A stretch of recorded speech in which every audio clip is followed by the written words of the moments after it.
I bought the cheapest used Pinarello I could find, and here it is. I then decided to spend nearly as much money as I paid for it, bringing it to the bottom of the most famous Italian climb of all, the Stelvio Pass, to, well, give it the life that it's always dreamed of, and also see if my Italian bike on a budget is up to the task of this incredible road. Plus, I want to see how it compares to, well, the all-singing, all-dancing, top-of-the-range Pinarello F.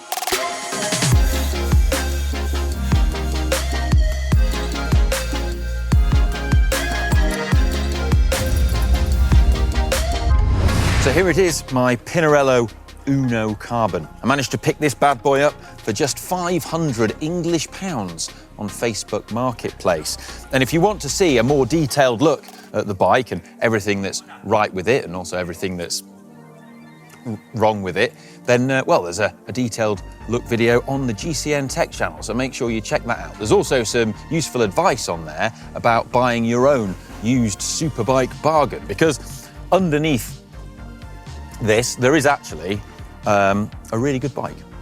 This bike isn't set up optimally for me, but I'm going to keep it pretty much as it is for now. I have granted myself a few luxuries though. I've put my Wahoo Speedplay pedals on because it came with flats. I put my Wahoo head unit on, and also fitted a rather fetching limited edition GCN pink water bottle, available in shop.global cycling network. Anyhow, on to the task in hand. Every time a Pinarello leaves the Pinarello factory in Treviso, it dreams of being ridden in a place like this. I'm going to tackle the Bormio side of the Stelvio, which is 21 kilometres at 7.6% average gradient. It has about 1 million hairpins and 1,500 metres of vertical ascent, rising to a summit of 2,758 metres. So I better get cracking. I think it's going to take me a while. Let's go.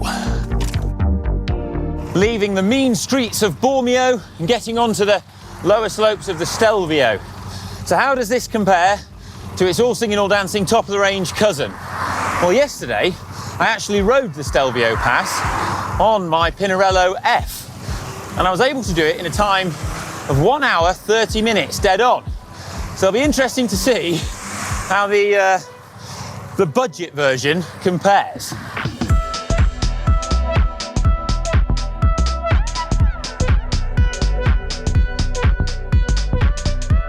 Straight out the gate, there are some obvious differences. This bike weighs 8.5 kilos, which is pretty light, but it's 1.5 kilos more than the Pinarello F, and, well, even now on these early gradients, you can feel it. Also, you might be wondering what's going on with this weird head tube, steerer tube extender thing. Well, I don't know either. I can only assume that the previous owner didn't do much yoga, but who knows?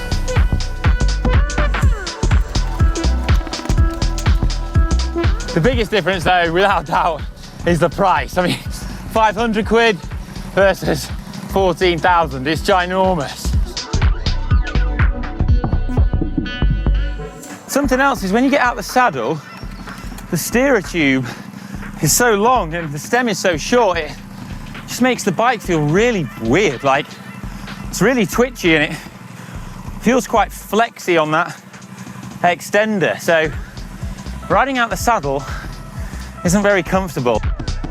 In terms of gearing, I've got the brilliant Shimano 10-speed 105, the original group set of the people.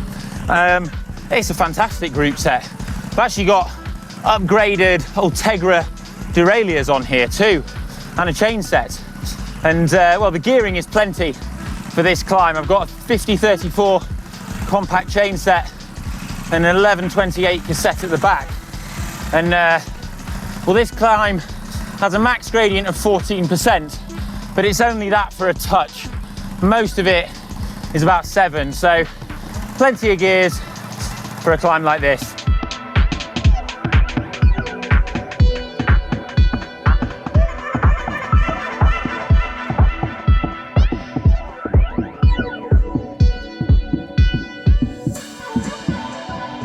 We're a third of the way up the climb now, and already I'm about 2 and a bit kilometers an hour slower average speed than I was on the F. And I think one of the big things that actually contributes to that is the tyres. So on the F, I've got the latest Pirelli tubeless race tyres, and they're 28 millimeters. Got very low rolling resistance. And on this bike, where it doesn't have that much clearance, it's amazing how narrow the tyres are and what they were. It was typical of 10 years ago.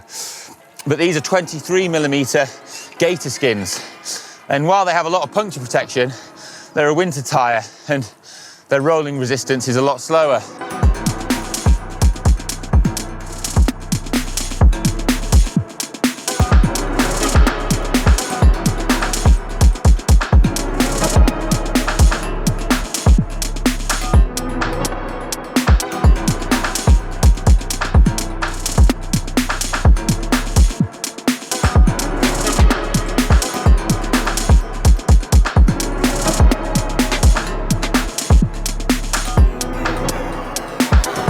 We're about 6k to go from the top, and for me, on a day like today, this is the best road in the world. I mean, if you know of a better one, by all means tell me in the comment section below, because I'll go and ride it.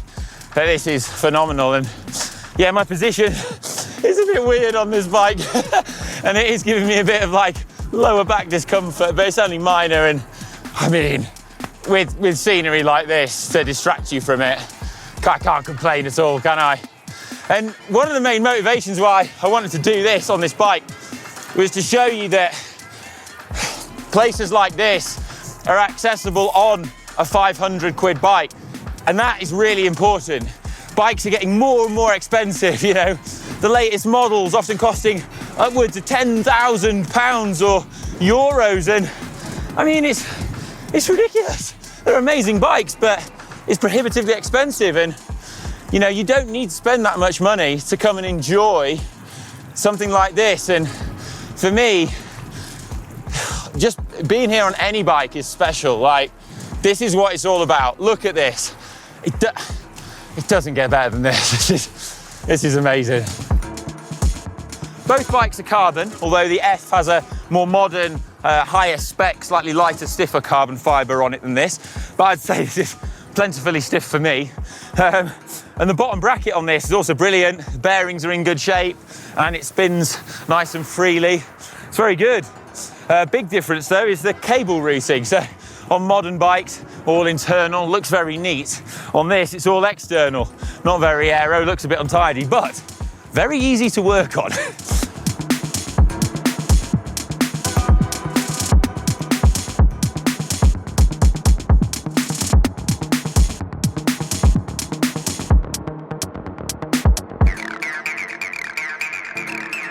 Right, last 3k to the top now, and at this point we're sort of 2,300 meters up, and for me altitude really starts to bite here. The air's thinner, you can hear me out of breath, but this is my happy place, you know, like, well, I've got blue sky, it's really quiet, sun's out, snow banked up on the sides of the road is clear and dry, scenery to die for.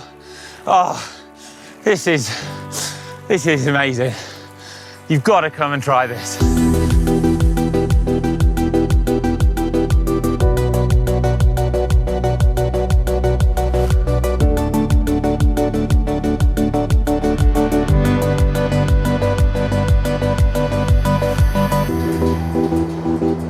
Whew.